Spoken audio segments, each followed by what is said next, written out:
RBI ने इस crypto को इलीगल टेंडर माना है और आरबीआई के गवर्नर का लगातार स्टेटमेंट आ रहा है। अभी 2-3 दिन पहले भी कहा कि ट्यूलिप मैनिया और इलीगल टेंडर के तौर पर यह क्रिप्टो है। G20 में वो लगातार इसकी बात कर रहे हैं और जो आपने कहा अपने उत्तर में कि ये मैक्सिमम डार्कनेट पर। मेरा स्पेसिफिक 2 प्रश्न है। एक प्रश्न ये है कि भारत सरकार ने पिछली बार इसके ऊपर टैक्स लगाया, उस टैक्स में भारत सरकार ने कितना कलेक्ट किया, और दूसरा जो सुप्रीम कोर्ट ने आरबीआई के इलीगल टेंडर के कॉन्सेप्ट को स्ट्रक डाउन किया, क्या भारत सरकार इसके बारे में दोबारा रिव्यू पिटीशन में सुप्रीम कोर्ट में जाएगी? ऑनरेबल मेंबर ने 2-3 विषय इसमें जोड़ा है जो अलग अलग नजरिया से हम देखना है और जवाब भी देना है। Although the issue is somewhere connected. Sir, supreme court का आदेश एक विषय है, उसके ऊपर विस्तार से हम चर्चा कर सकते हैं।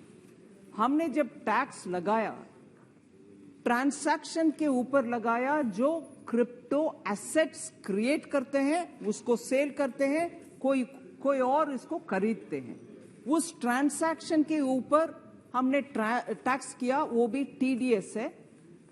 इसलिए किया, हमें ये पता चलना चाहिए कि ये कौन ये एसेट क्रिएट किया, कौन सा प्लेटफॉर्म में इसका ट्रांसैक्शन हो रही है और किसने इसको खरीदना चाहते हैं।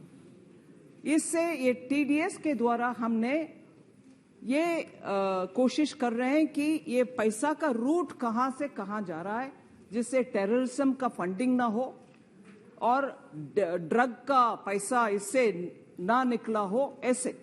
सो टीडीएस का ऑब्जेक्टिव ये था कि मनी ट्रेल को ट्रेस करें।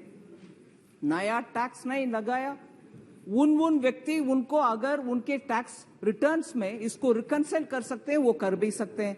वो विषय एक है टीडीएस के ऊपर। दूसरा, हमने सुप्रीम कोर्ट एक मामला आपने उठाया, टैक्स जो हमने लगाया इसके ऊपर।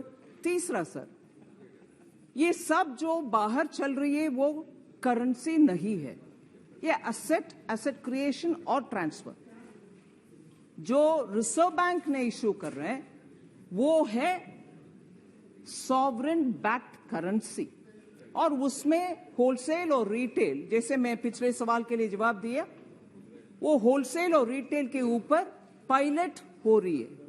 उसमें कुछ पायलट के बाद ही हम उसका उपयोग कैसे विस्तार रूप से हम कर सकते हैं, इसके ऊपर ध्यान देख करके कुछ निर्णय में आ पाएंगे। इस बीच में G20 में भी ये चर्चा हो रही है। करेंसी एक है, एसेट दूसरा। इन बीच में ब्लॉकचेन का टेक्नोलॉजी जो फिनटेक इंडस्ट्रीज के लिए बहुत काम आएगा, उसको कहीं हम बैन ना करें, क्योंकि इसका उपयोग बहुत सारे रूप में हम कर सकते हैं।